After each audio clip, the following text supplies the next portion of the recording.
daerah pinggiran antara Semarang dan Temanggung sekitar tahun 1968 sampai 1969. Prasanti, gadis flamboyan, manis dan semampai.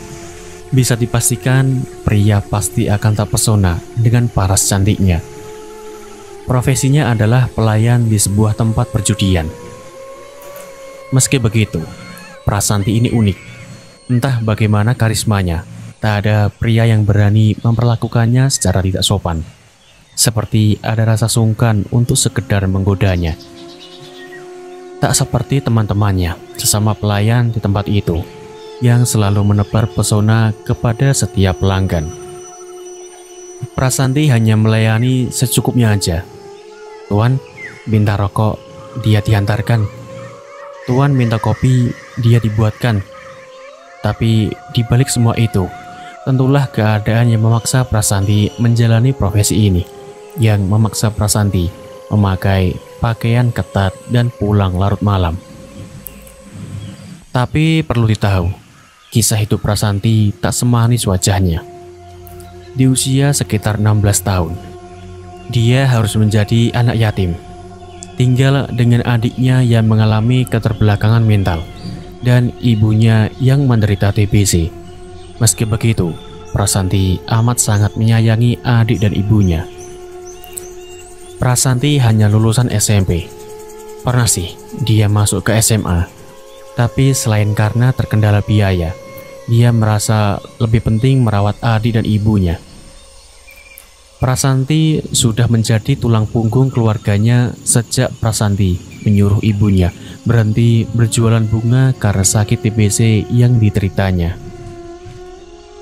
Sempat juga Prasanti meneruskan usaha ibunya, tapi karena berjualan bunga itu harus telaten, mengumpulkan laba sedikit demi sedikit. Prasanti merasa itu bukan bidangnya. Dia pun berhenti setelah ditawari pekerjaan oleh temannya sebagai pelayan di sebuah tempat judi. Awalnya Prasanti ragu. Dia juga pastinya sempat ditentang dan disarankan oleh ibunya untuk mencari pekerjaan lain. Tentunya stigmalah yang menjadi alasannya. Tapi entah bagaimana caranya Prasanti berhasil meyakinkan ibunya hingga akhirnya ia diizinkan bekerja di tempat itu. Sekitar setahun Prasanti bekerja di tempat itu. Karirnya menanjak. Penghasilannya bisa dikatakan lebih dari cukup untuk menopang hidup adik dan ibunya. Dia bahkan bisa membeli sepeda motor, walaupun Prasanti sama sekali tidak bisa mengendarainya. Alasannya untuk antar jemput dirinya waktu berangkat pulang dan pergi. Motornya pun dipasrahkan kepada Pringgo, temannya dari kecil. Dan Pringgo adalah orang yang mengantar jemput Prasanti. Pringgo ini saksi dari perjalanan hidup Prasanti. Selain karena sahabat dari kecil, rumah Pringgo juga bersebelahan dengan rumah Prasanti. Keluarga mereka juga saling peduli, karena tak jarang ibunya dititipi untuk merawat ibu dan adik Prasanti. Begitu juga Pringgo, pria ini yang diam-diam menyukai Prasanti. Pria mana sih yang gak suka dan jatuh cinta kepadanya? Begitu katanya. Tapi Pringgo hanya bisa memendam rasa itu. Baginya bisa membantu kesulitannya aja sudah cukup. Lagian Prasanti tak mungkin percaya dan akan menganggap bercanda, karena mereka sudah terlalu dekat seperti kakak dan adik. Seperti biasa, Pringgo mengantarkan Prasanti ke tempatnya bekerja. Karena cukup jauh, seringnya Pringgo tak pulang, tapi menunggu sampai jam kerjanya selesai. Pringgo menunggu di tempat itu, melihat orang-orang bermain di sana. Perjudian itu, walau dengan skala taruhan yang tidak banyak, sebenarnya di tempat itu, Pringgo merasa jatuh cinta dengan Prasanti. Dia kagum, sebagai wanita pelayan di tempat judi. Prasanti tidak terlihat seperti wanita murahan. Sosoknya sangat karismatik, seperti membuat orang sungkan untuk menggoda apalagi menyentuhnya. Prasanti ini benar-benar gadis flamboyan. Dia selalu berhasil membuat pelanggan merasa senang dan nyaman hanya dengan mengajaknya berbicara. Disinilah cara Prasanti mendapatkan uang tambahan atau tip, yang tentunya lebih besar berkali lipat dari gajinya. Jelas dalam waktu beberapa tahun aja, Prasanti sudah menjadi wanita dengan penghasilan mapan.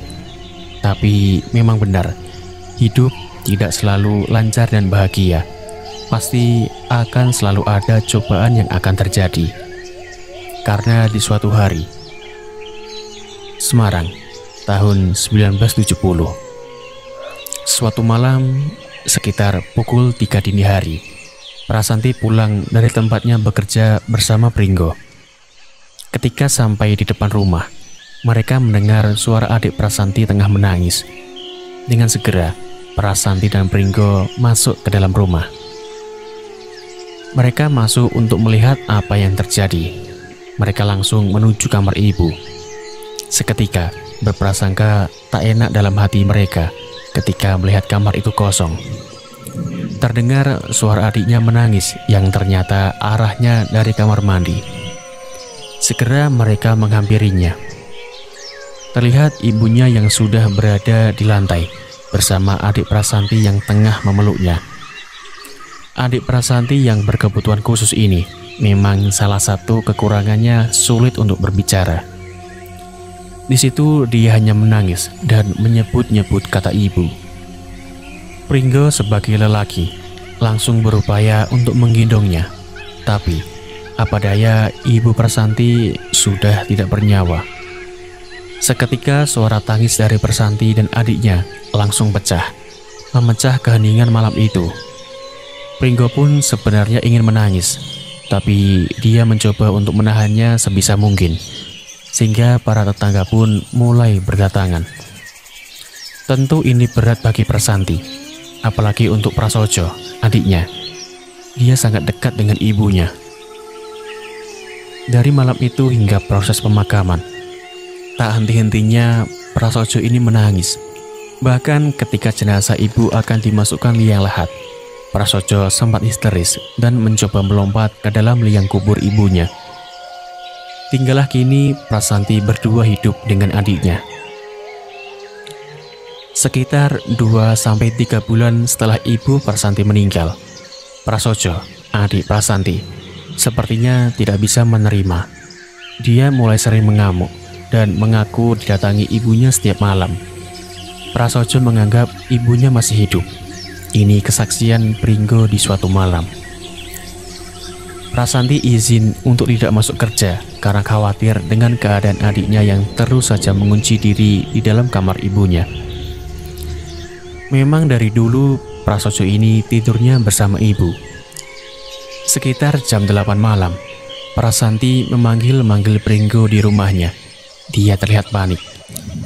Prasanti berujar, dari tadi mengetuk pintu kamar Prasojo, tapi tidak ada balasan.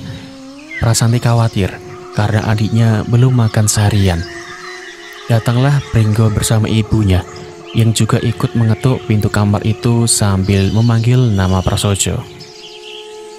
Pringgo mulai merasakan ada hal yang tak beres dengan Prasojo, tapi dia terus menenangkan bahwa Prasojo mungkin saja ketiduran. Prasanti yang mulai menangis meminta Pringgo untuk mendobrak pintu kamar itu. Pringgo pun menurutinya, tapi setelah gawang pintu berhasil dijebol. Pintu tetap tidak bisa terbuka lebar, karena ternyata ada lemari yang menahannya. Setelah Pringgo mencoba dengan sekuat tenaga, akhirnya lemari yang menahan pintu itu roboh, dan Pringgo berhasil masuk ke kamar itu dengan sedikit melongkat. Dan tahu apa yang Pringgo lihat? Di situ Prasojo sudah dalam keadaan lehernya tergantung. Prasojo bunuh diri dengan kain jari yang diikat di kayu usuk di langit-langit kamarnya. Pringgo tak bisa berbuat apa-apa, hanya bisa berkata, "Bu, undang ke Pak Wahan atau Pak RT." Di situ Prasanti sepertinya tahu ada sesuatu yang terjadi dengan adiknya. Dengan menangis, dia mencoba menerobos masuk ke kamar. Ibu Pringgo mencoba menahannya, Tapi akhirnya Prasanti berhasil masuk ke kamar. Dan di situ, tangisnya pun pecah. Sambil memeluk tubuh adiknya, mencoba menurunkan, tapi simpulnya sudah melilit terlalu ketat. Akhirnya PRT pun datang bersama para warga untuk mengevakuasi tubuh Prasojo. Terlihat Pringgo yang kini duduk linglung. Dia tentu syok melihat tadi. Tapi di sini Prasanti lebih menderita. Dia terus saja pingsan. Mau tak mau, Pringgo harus menguatkan diri untuk mengurus keperluannya. Karena memang dia orang yang terdekat, bersama ibu tentunya. Mereka pun mengurus semua keperluan. Dari awal dikuburkan hingga acara-acara sampai 7 hari ke depan.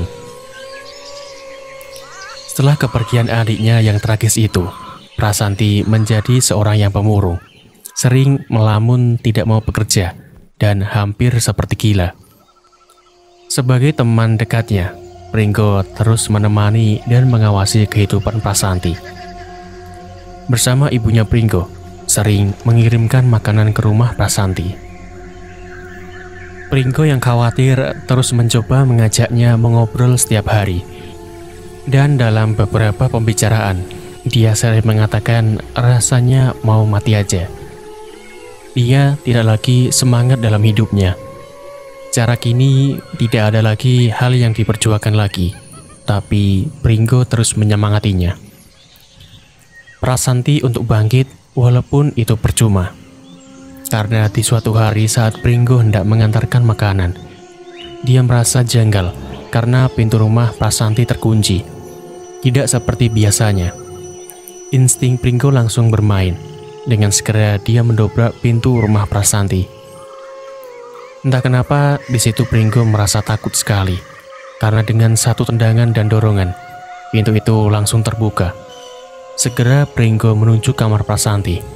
Dan benar aja, di situ Pringgo melihat tubuh Prasanti yang tengah menggelinjang karena lehernya yang sudah terikat kain sarung. Dengan sigap, Pringgo langsung menahannya dengan tubuhnya. Pringgo teriak-teriak meminta bantuan, dan tetangganya pun berdatangan. Prasanti berhasil diturunkan, tapi tubuhnya lemas terkulai. Denyut nadinya lemah, mulutnya mengeluarkan cairan kuning. Tapi di situ dia selamat. Prasanti mati untuk satu kali. Kejadian ini pun tentunya sampai kepada Pak Trenggono, yaitu pemilik rumah judi tempat Prasanti bekerja, yang mana seperti sebelumnya dari kematian ibunya dan adiknya sampai pada kejadian percobaan bunuh diri, Pak Trenggono selalu datang untuk bersimpati. Singkat cerita, dengan berbagai cara orang-orang di sekitar Prasanti, termasuk Pringgo tentunya, selalu memberikan semangat kepada Prasanti. Lambat laun, mental Prasanti mulai pulih. Dia juga mulai kembali bekerja. Prasanti kembali mempesona. Aktivitasnya mulai kembali seperti biasa. Dengan diantar jemput oleh Pringgo saat berangkat dan pulang kerja, Prasanti sudah bisa tertawa. Pringgo yang diam-diam memendam rasa tentunya ikut senang dengan keadaan Prasanti sekarang. Tapi dalam beberapa pembicaraan bersama Pringgo, Prasanti bercerita kalau sejak dia gagal bunuh diri, dia kerap kali didatangi sosok mendiang ibu dan adiknya. Pringgo memahami itu hanya sebatas karena rasa kesedihan. Tanpa diketahui Pringgo bahwa ternyata sosok mendiang ibu dan adiknya itu benar-benar datang. Karena pada suatu malam, ada suatu kejadian yang menakutkan dialami Pringgo. Waktu itu seperti biasa, setelah Pringgo mengantarkan Prasanti pulang, Pringgo ingin masuk ke dalam rumahnya. Langkahnya terhenti karena mendengar suara orang batuk. Batuknya kering. Pringgo merasa sangat familiar dengan suara batuk itu. Ya, suara batuk itu berasal dari ibunya Prasanti. Suara itu tidak hanya sekali, tapi terus-menerus tak terjeda. Sumbernya dari depan rumah Prasanti. Ini merupakan pengalaman pertama Pringgo dalam hal-hal supranatural. Tentunya dia takut dan langsung masuk ke dalam rumah. Tapi sebenarnya dia masih kurang yakin apakah itu hantu atau benar-benar orang. Pringgo pun mencoba mengumpulkan keberanian untuk memeriksanya keluar. Suara batu itu masih ada, namun kini jedanya melambat. Seolah-olah orang yang batu itu sambil memukul-mukul dadanya sendiri. Pelan-pelan Pringgo mulai membuka pintu rumahnya. Matanya selalu memandang ke samping, ke depan rumah Prasanti. Tapi setelah Pringgo berada di luar rumah, ternyata suara batu itu hilang begitu aja. Waktu itu sekitar pukul 2 dini hari. Dia yang semakin penasaran mulai mengeluari pekarangan rumahnya. Pringgo berdiri di jalan depan rumah sambil memandangi rumah Prasanti yang sudah gelap. Suasana sepi. Sesekali tiba-tiba ada suara batuk dari belakang Pringgo. Sontak dia yang kaget langsung menoleh, dan di situ Pringgo melihat sosok mendiang ibu Prasanti dan adiknya. Sang ibu berdiri dan sang adik tersimpuh di tanah. Dua sosok itu memandangi Pringgo. Meski wajahnya hitam legam, matanya kuning terang, Pringgo mengenali tubuh itu. Ibu Prasanti dan adiknya. Pringgo mematung tak bisa bergerak, dan sosok itu berkata, "Gimana? Sudah ketemu aku kan?" Seketika Pringgo langsung berlari masuk ke dalam rumah dan masuk ke kamar ibunya sampai membangunkan ibunya karena berisik. Ibunya yang terbangun pun bertanya kepada Pringgo, "Ada apa sih, Nak?" Dengan lidah yang kaku, Pringgo hanya bisa berkata, Bu Prasojo." Sambil menunjuk ke arah depan, ibu Pringgo pun berkata, "Yang benar. Kalau ngomong itu yang benar." Tapi Pringgo terus saja mengacungkan jarinya ke arah depan dengan berkata-kata yang sama seperti tadi. Ibu Pringgo yang memang pemberani langsung mengecek keluar rumah, dan beliau tidak melihat apa-apa. Setelah masuk kembali, terlihat Pringgo yang sangat syok. Ibunya pun menenangkan sembari memberinya air minum. Disitulah situasi agak tenang. Pringgo mulai bercerita detail tentang kejadian itu. Keesokan harinya Pringgo sakit, mungkin karena syok. Prasanti juga datang setelah tahu Pringgo tidak enak badan. Dia cuma agak kaget karena semalam Pringgo terlihat baik-baik aja. Tapi di situ Pringgo tidak bercerita kepada Prasanti tentang apa yang dialaminya semalam. Terpaksa malamnya Prasanti berangkat kerja naik becak karena Pringgo tak bisa mengantar. Dan sebenarnya disinilah pintu cobaan Prasanti terbuka kembali. Singkat cerita, di tempat kerja Prasanti berkenalan dengan seorang lelaki. Namanya Tunggul. Umurnya tidak berbeda jauh dengan Prasanti. Katanya sih, anak dari pengusaha kapal di pelabuhan Tanjung Emas. Wajahnya rupawan. Pringgo juga sempat bertemu beberapa kali di tempat kerja Prasanti. Perangainya lembut dan berwibawa. Dan nampaknya Tunggul berhasil memikat Prasanti. Waktu pulang kerja, turun hujan yang sangat deras. Prasanti tampak kebingungan, karena baru pertama kali ini dia tidak dijemput oleh Pringgo. Tukang becak yang biasanya mangkal di depan tempat kerjanya pun tidak ada, tidak seperti biasanya, dan Tunggul kemudian melihat kesempatan ini. Dihampirinya Prasanti dengan maksud untuk mengantarkannya pulang. Kebetulan Tunggul membawa mobil. Akhirnya karena ini satu-satunya cara untuk pulang, Prasanti pun mau diantar oleh Tunggul. Dalam perjalanan menuju rumah Prasanti, sepertinya di dalam mobil ada obrolan yang menarik. Karena sejak saat itu, Prasanti mulai jatuh cinta kepada Tunggul. Keesokan harinya, sembari melihat keadaan Pringgo, Prasanti bercerita kepada Pringgo soal Tunggul. Pringgo yang masih tidak enak badan hanya bisa pura-pura berantusias dengan obrolan itu, walau sebenarnya dia cemburu. Setelah mendengar kata Tunggul, antusias Pringgo mulai merasa Tunggul bukanlah orang baik. Tapi apa daya, Pringgo hanya bisa memendamnya. Prasanti pun berkata selama Pringgo masih sakit, dia akan diantar jemput oleh Tunggul. Tapi Pringgo semakin panas tentunya mendengar itu. Sekitar 3 hari, Pringgo sudah sembuh dari sakitnya. Tapi di sini, Prasanti malah tak berkunjung, meminta Pringgo untuk mengantarkannya lagi. Posisi Pringgo pun kini digantikan oleh Tunggul. Hari pun berlalu. Walau begitu, tapi hubungan persahabatan antara Prasanti dan Pringgo masih baik. Terbukti hampir setiap pagi, Prasanti selalu datang ke rumah Pringgo untuk curhat kekagumannya kepada sosok Tunggul. Berkali-kali juga Pringgo ingin mengembalikan motor Prasanti, tapi dia selalu menolaknya dengan alasan Pringgo sudah cukup berjasa bagi kehidupan Prasanti. Nampaknya hubungan antara Prasanti dan Tunggul semakin dekat, menuju ke hubungan yang serius. Karena Prasanti juga sering bercerita bahwa dia dijanjikan akan dinikahi oleh Tunggul. Hari pun berganti bulan. Pringgo mulai reda bertepuk sebelah tangan. Tapi rasanya ada hal yang mengganjal. Hatinya berkata, kalau Prasanti tidak bisa kumiliki, setidaknya dia mendapatkan pasangan yang baik. Dan Pringgo pun mulai mencari tahu latar belakang dari Tunggul. Dia hanya ingin memastikan kalau Tunggul adalah orang yang baik. Singkat cerita, betapa mengejutkannya setelah Pringgo tahu latar belakangnya. Dia ternyata bukanlah anak dari seorang pengusaha kapal. Dan yang lebih mengejutkannya lagi, Tunggul sudah beristri dan mempunyai 2 anak yang masih kecil-kecil pula. Pringgo juga sempat bertemu istri Tunggul.